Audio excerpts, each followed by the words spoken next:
एक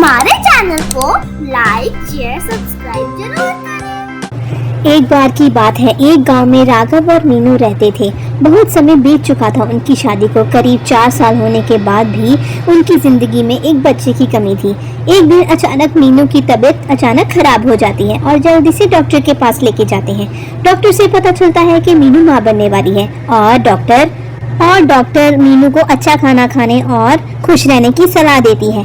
राघव सुबह से रात तक काम पे रहने के कारण उस पर ध्यान नहीं दे पाता था, इसीलिए मीनू को अपनी माँ के घर छोड़ आता है। मीनू की सास मीनू का खूब ध्यान रखती है और अच्छे से खाना खिलाती है। एक दिन मीनू की सास घर से बाहर जाती है और उस दिन मीनू को बहुत ही उल्टी जैसा हो रहा था।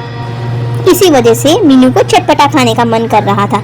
मीनू रसोई में देखती है तो उसे कुछ नहीं मिलता और मीनू घर के आंगन में बैठ जाती है और इतने में उसे एक आवाज आती है, इमली ले लो, खट्टी मीठी ताजी ताजी इमली ले लो, रसीली रसीली। मीनू झट से उस इमली वाली औरत से इमली ले लेती है और कमरे में जाके इमली खाने लगती है और पूरा दिन इमली खाकर ही गुजारा करती है, क्योंकि मीनू कुछ भी खाती उसे उल्टी आ जाती। अगले दिन मीनू फिर इमली वाली का इंतजार करती। बहन आओ इमली खाओ, ताजी रसीली इमली खाओ। मीनू फिर इमली ले लेती है और सारा दिन इमली खाती।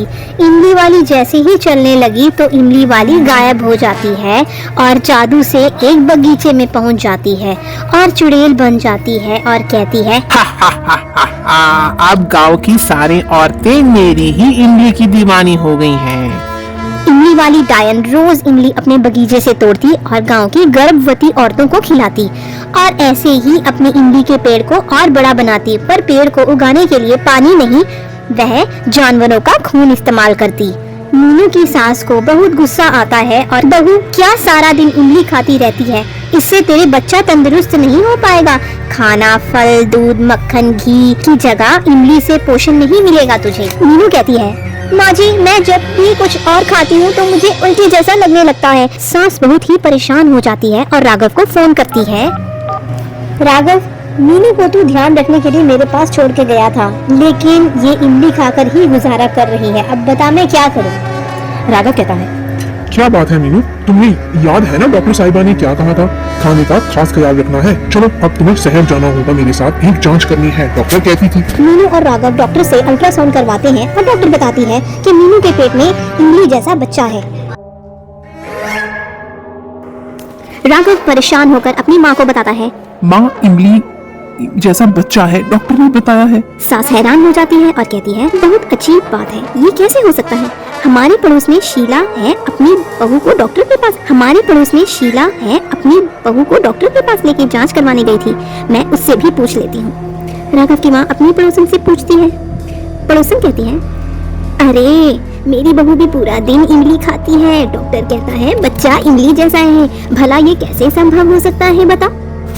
अरे ये तो बहुत ही मुश्किल में पड़ गए हैं हम। न जाने कौन है ये इमली वाली जो हमारी बहुओं को इमली खिला के इमली जैसे बच्चे दे रही है। मीनू की सास और शीला पड़ोसन एक प्लान बनाती हैं और अगले दिन अपनी बहुओं को घर में छुपा देती, इमली वाली के आने का इंतजार करती हैं। जैसे ही इमली वाली आती है तो जैसे ही इमली वाली औरत बहुओं को इमली खिलाने आती है तो उसे पकड़ लेती हैं और गुस्से में आके उसे बातें सुनाती हैं।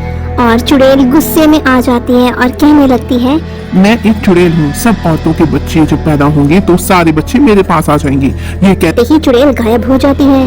राघव की माँ पड़ोसन एक बाबा को बुलाती है बहुत परेशानी से और चुड़ैल का पीछा करते हुए उसके इमली के बाग में पहुँच जाती है और बाबा ने पेड़ के जड़ पर शुद्धिकरण किया और कुछ ही मिनट में पेड़ सूख गया और सब वहाँ से निकल गए। चुड़ैल जैसे ही आती है पेड़ को देखकर कहती है, अरे ये क्या, पेड़ भी सूख गया, मेरी शक्तियाँ भी कम हो रही हैं, अब मैं क्या करूँ? देखते देखते चुड़ैल भी वहीं भस्म हो गई और दूसरी तरफ सब औरतों के बच्चे एकदम तंदुरुस्त पैदा हो गए और जादू भी सबसे खत्म हो गया।